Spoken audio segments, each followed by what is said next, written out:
Good morning. Yes, I've found my voice, finally. My mother always said to me, find your voice, son. So, hello everybody, welcome to the Ecom Expo. Are you knackered already? Yes, everyone's knackered already. 8,000 steps done already just to get here. Ridiculous, this thing, isn't it? Why isn't there like a conveyor belt just to move you around and drop you off where you should be? I digress. Let's talk about customers. So we're going to talk about how much it should cost to acquire a customer. When I say should, it's more like does. Okay, we can't tell you what you want to pay. It's up to you what you want to pay to acquire a customer. But we do all sorts of little insight studies at IMRG so that we can quantify this stuff for you and give you benchmark information so you can measure, are you paying too much, are you paying too little? So I'm IMRG. I'm not, obviously, my name's Andy, but I'm from IMRG. And what we are is a trade body for online retail in the UK. So we have hundreds of retailers that give us their sales figures and a load of other metrics as well, as you'll see, so that we can benchmark your performance in these areas. I'll talk about that a little bit more as we're going through. You've made a good choice coming here. This is the IMRG Optimization Theatre. And these are the presentations that we have today. So first one's about customer acquisition. The second one is about product page. That's at 11:45. Black Friday is coming up, isn't it? That's at 1 o'clock. 2 o'clock is tips on improving your conversion rate. And then the final one is strategizing growth this year. So there's lots to get your teeth into. We've got lots of things. Keep it locked, you know. So yes, that's me on the right-hand side there. And what we do is we track all sorts of stuff, and I'm going to take you through some of that stuff a little bit later. I've been at IMRG for 13 years. I know I don't look it. I know I look really, really young, right? It's the hair that does it. But I've been there a long time. And I'm going to show you some of that stuff. As I say, we just report things. We track things and report them. But Katie is from Voyado, and she can be a little bit more forthright in giving you some advice. So she's going to do that a little bit later. Katie, introduce her. Hopefully. Hi guys, my name's Katie. So Voyado, for those who haven't heard of us, we're a customer experience platform specialising across marketing automation and search and discovery. But yeah, pleasure to be here with you today, Andy. Thanks for the introduction. Excellent. So Katie will be showing you some stuff in a few minutes. But first of all, before we get on to acquisition, I'm just going to show you a couple of things about the market. Right, so we track online sales. When I say online sales, we get them from online-only retailers, but also multi-channel retailers, so high street retailers, but we just track their online sales. Okay, so there's no high street sales in it. This is what the market looks like over the last 30 months. Okay, so if you were to go back before that, there was the pandemic and there was a huge boom, blah-de-blah-de-blah. And then we had this period here where things were measuring against a very big growth rate, so it's tough to get it. And then this bit has been the disappointing bit, really. So we've been in negative growth for 29 months in a row.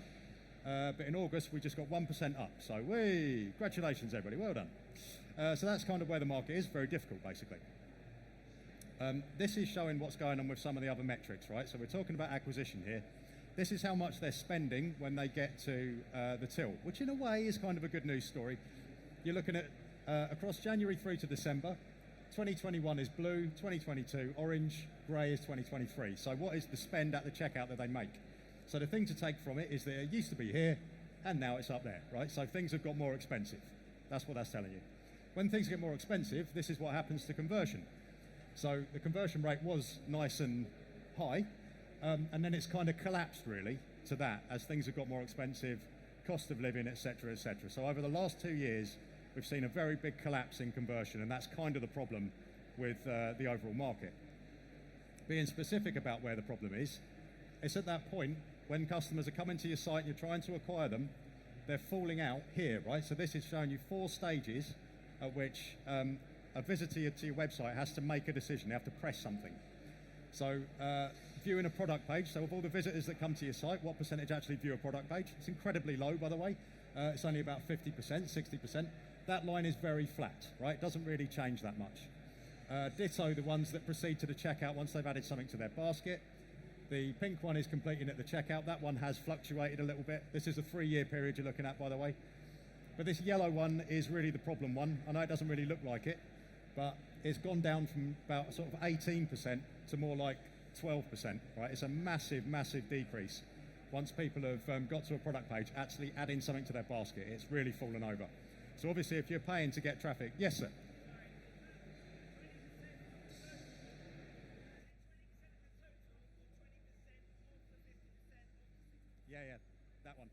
Yeah, yeah. So that's where your problem is, right? So you might be paying through these channels to get people to your site, but then they're not converting, and that's obviously a problem, right? So that's the market. Now I'm just going to take you through a few things here. So we're going to look at types of customer that we looked at for part of this study, and then show you a bit about order distribution. So there's 3 types of customer that we did in this. There's also a 4th, but I'm going to show you that in a minute.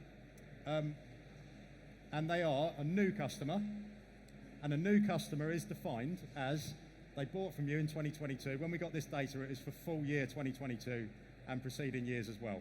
So they bought in 2022, they didn't buy in 2021, and didn't buy earlier than that, right? They're new. An existing customer is someone who bought from you in 2021, and they bought again in 2022.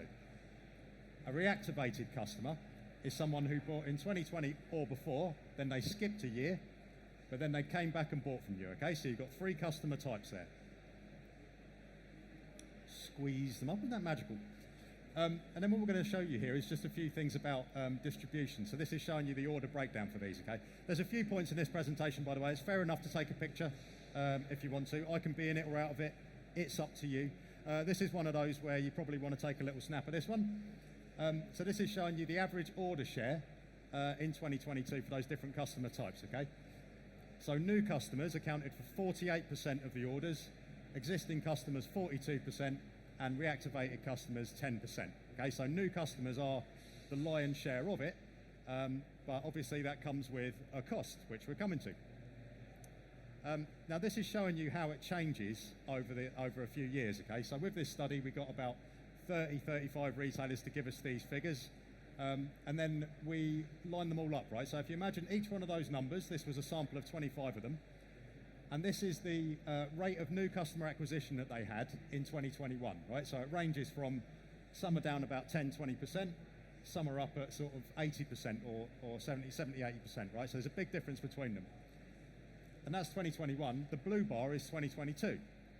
So has it changed very much between those? Like, are you getting a higher rate of customer acquisition or a lower rate? For the most part, it's actually quite still, right? So there isn't a massive amount of difference between a lot of these. But some of them, they're just a couple of anomalies, like this one. It got a much bigger rate, and then there's a couple over here that got a much lower rate of new customer acquisition. So it might be a change of strategy, it might be a change of technology they're using, or something like that. There's a bit more that we can show you here, though, because we can show you the categories in which they belong. So your photo moment's coming up in a second. That is clothing. Those ones are health and beauty. That one is home and garden, and then that's other. So that's things like sports or beers, wines and spirits and things like that. So home and garden tend to have a higher rate of customer acquisition. In that category, you don't necessarily buy a bed like that regularly, or a sofa and stuff like that. With clothing, though, people do sort of have a little bit more loyalty to a brand. And I know that clothing retailers here will go, ha, that's been going down the toilet, but it is still true. So there was only a 2% drop in the percentage of all orders that came from new customers versus 2021, right? It didn't really shift that much. And then just this final little bit I'm going to show you now. This is looking at the total number of orders divided by total number of customers per segment to give a customer segment, right? So if you look at these numbers, the average order frequency in 2021 is going to be here, and then average order frequency in 2022 for those types of customer. There's a picture one. So it was 1.32 number of orders that a new customer made in that year, and then it fell to 1.27.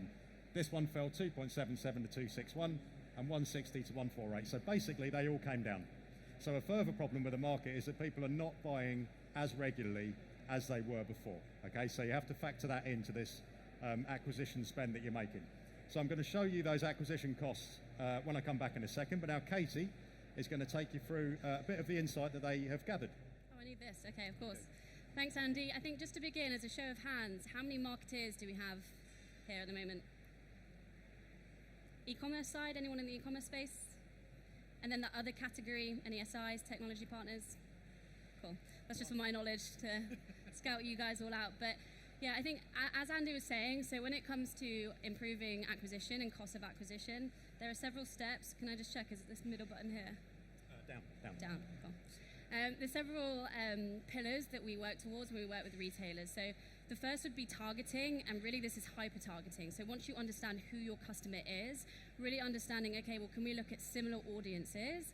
This allows you to inform, a really good ad strategy around, okay, can we target lookalike data? Can we look at customers similar to our customer base, but make more of an impact on return on ad spend and ensuring that we're finding the customers in the right place? The second sounds simple, but would be easy onboarding. So once you have that customer, whether that's in store or online, actually getting them to sign up or interact with your brand can be somewhat challenging. I know personally, I'm a member at one of the subscription for a lingerie subscription, and I'll get into it in a moment with gamification, but they keep asking me to do the same game every time, even though I am a member. And things like that can really put off a customer from, signing up, or that, those pop-ups that we see on the website. But as I say, making it a frictionless experience, ensuring that you can make simple changes, whether that's post-purchase sign up or really understanding who your customer is, can really help ensure that you see better sign-up rates. And then gamification, so I think similarly with incentives as well, gamification can be extremely successful and also can become somewhat annoying. So I think it depends again on understanding who your customer is and giving them that best experience online. So one thing we see really well with gamifications with a client of ours is Skin City. They actually do a skin quiz to make sure that they understand what that skin type of that customer is. So not only are they giving them a personalized experience, but they can also personalize the products to that customer without bombarding them with custom signups as well. And then finally, incentives. So I think when we look at incentives, again, it's really important to understand who your customer is. So if we're looking at a fast fashion customer versus, a luxury customer, they're going to have very different experiences or react very differently to incentives. And funnily enough, that could be the same customer on a luxury brand as it is a fast fashion brand, but the way that they behave on that site, depending on the merchant or the retailer, is very different. So we see great success with luxury retailers offering, rather than a discount, they could offer a free tote bag, worth £50 if they spend X amount. Those things, I think, to summarize, really understanding who your customer is and giving them the best experience online can really help, as Andy says, when it's more expensive to acquire customers, acquiring the right customers and targeting them with the right journey. So I'll leave you with two examples before I go. So the first would be Nudie Jeans. Nudie Jeans are a customer of ours who really took advantage of that lookalike data. So they were able to not just segment their own customer base, but actually acquire new customers, see better return on ad spend, better click-through by really identifying who those customers are through lookalike data. This allows them to really reduce costs across the board when it comes to ensuring we've got the right customer acquisition strategy. And then our final example I'll leave you with, one of my favorites is Beyond Borg. Beyond Borg did a really simple step, right, to ensure that they could acquire more customers, and that's actually just changing the sign-up process to post-purchase. So I think we've all been, that customer that goes onto a new website and you're bombarded with a pop-up, sign up today, here's a discount, and it can, again, as I say, be somewhat annoying, but Beyond Borg have smashed this in terms of if we just change it to post-purchase, they saw an uplift of 47% of sign-ups. So I'll leave you with that, but thanks so much, Andy. It's been a pleasure. Thanks, Katie. And then Sophie, what was your stand number? I won't run off, Sorry, J10. It would be great to speak to any merchants or any technology or SIs in the so you can go to her. Of course, you could talk to her afterwards. I mean, why make the distance, right? Okay, thanks. So I'm just going to take you through now these costs of acquisition and then a bit of lifetime value stuff as well. You didn't realise lifetime value was coming, did you? How about that? There's a little bonus for you. So I'm just going to reiterate some of the numbers that we showed you and show you them in slightly different graph format to drive the point home. So this is that customer order frequency in 2022 that we talked about. So again, this is 21 retailers this time, and this is the number of times that their new customers bought from them. Right, so you can see it goes from sort of 1 through to nearly 2 would be a pretty good rate. And then this is existing customers, right? So it's really good news once you get a customer and then they kind of like you and they buy from you again. Look at the difference in those bars. It's a really fantastic thing. So acquiring customer is one thing, but then sort of keeping them is a really, really big deal. So just to ram that home, the order frequency was 1.27 for a new customer, but if you can get them to become a regular customer with you, then it turns to 2.61, right? Mega brill.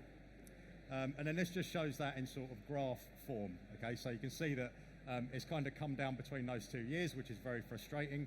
So that's come down from 1.32 to 127 and 277 to 261. So they're buying less. There seems to be some evidence as well that people are visiting websites a little bit more sort of frequently, so the traffic is doing a little bit better than the revenue perhaps. But it doesn't mean that they're converting. As we showed earlier, the conversion rate is under a lot of duress. So people are really trying to find the right price and stuff. So let's look now at the average order value for those different types of customer. So I'll get this up and then that's your picture moment. So for these different types of customer, and remember we had new, existing and reactivated. This is the order value as it was in 2021. Okay, so £81 for a new customer, a bit more for an existing customer. So once they sort of know you, they're willing to take more of a punt on you. Pretty good. The new customers might have used that, you know, get 10% off your new order type thing that a lot of people do. Reactivated customers, quite a lot lower actually. How does that compare to 2022? If you remember the basket value thing that I showed you earlier, the slide that I showed you on that, it has gone up like quite dramatically. So £81 from £98. So if you're having to spend a lot more, you can see what the problem is on conversion, can't you? 91 to 111, that's a big jump.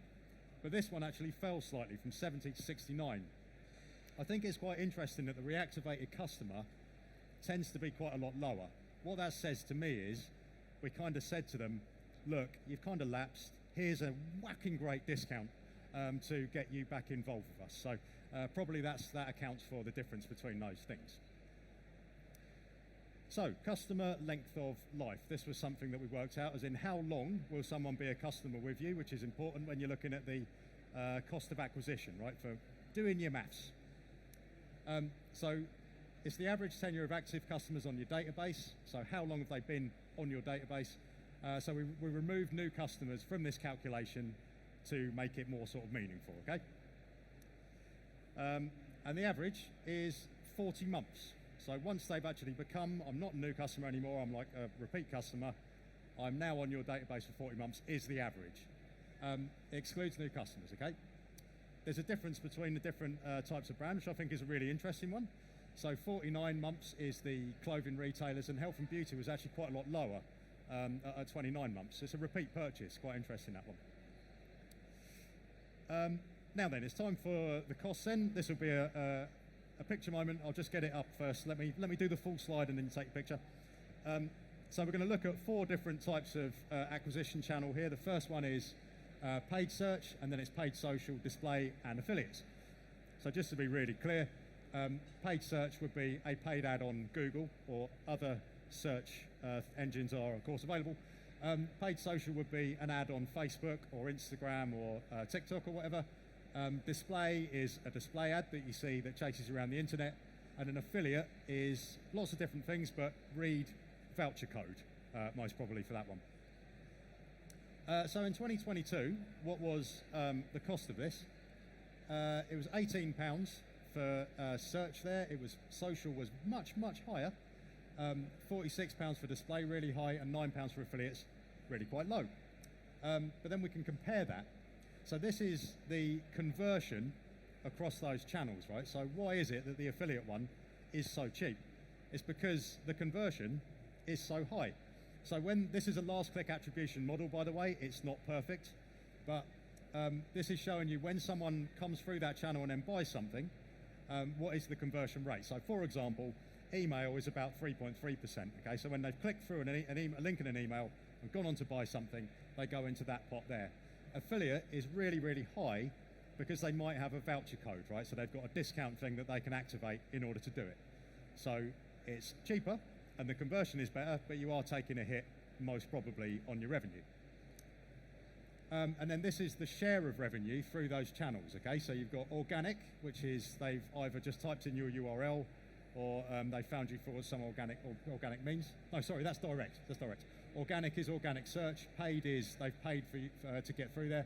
Affiliate, display, email, social, a little bit lower. Okay, so basically paid is really high, and it's been going up as well. Paid is becoming a more significant chunk of the pie. So then what we did is we worked out of all those customers that come through, how many of them convert, and what does that mean for this spend? And in 2021, it was lower for all 4 of them, right? So the change is quite profound actually. So 17% uptick for paid search, 22% uptick for social, 37 for display, and 47 for affiliate. So still cheaper, but the rate of increase was higher there, right?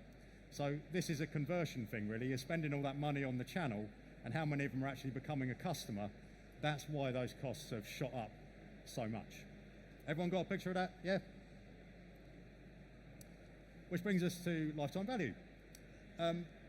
So what we looked at here was the average lifetime sales value for all your existing and reactivated customers. So the sum of gross revenue from all existing and reactivated customers across history and average to a per customer figure. Okay, and that's going to be our LTV. So we're looking at these two here, okay? We've got existing customer and reactivated customer. We don't care about active customers. We don't care about new customers for this calculation.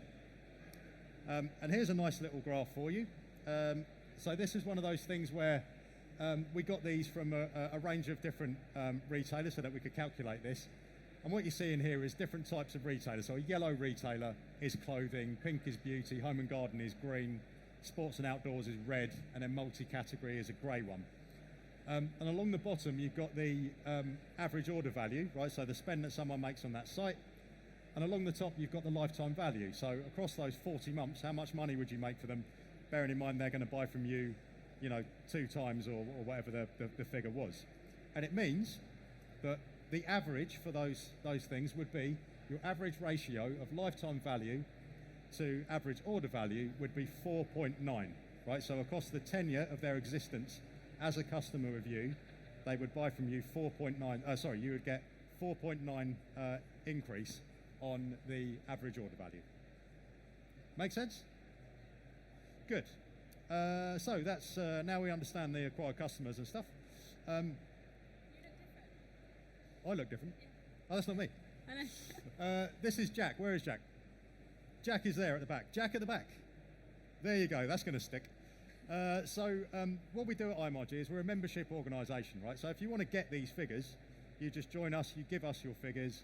We have a nice dashboard where we can manipulate all the figures. So if you wanted to see how you're doing against the market, you can also say, I just want to see me against other budget fashion retailers or other small home retailers or something like that, and it will give you a nice little line that you can take into your Monday morning meetings and say, look, we're beating the benchmark, we're really winning. Or you can just not show it if you're doing crap and then just pretend that the dashboard wasn't working.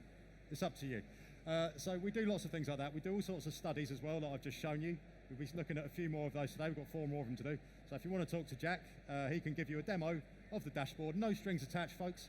And we'll give you a month free access to the dashboard if you want to have a little play with it. This is where he converts into a QR code, which I've always thought he should do, really, in person. So if you wanted to scan that, then you can go and do it. Otherwise, go and speak to Jack. But thanks very much for watching. And our next one is in 45 minutes or so on the product page. Thank you very much.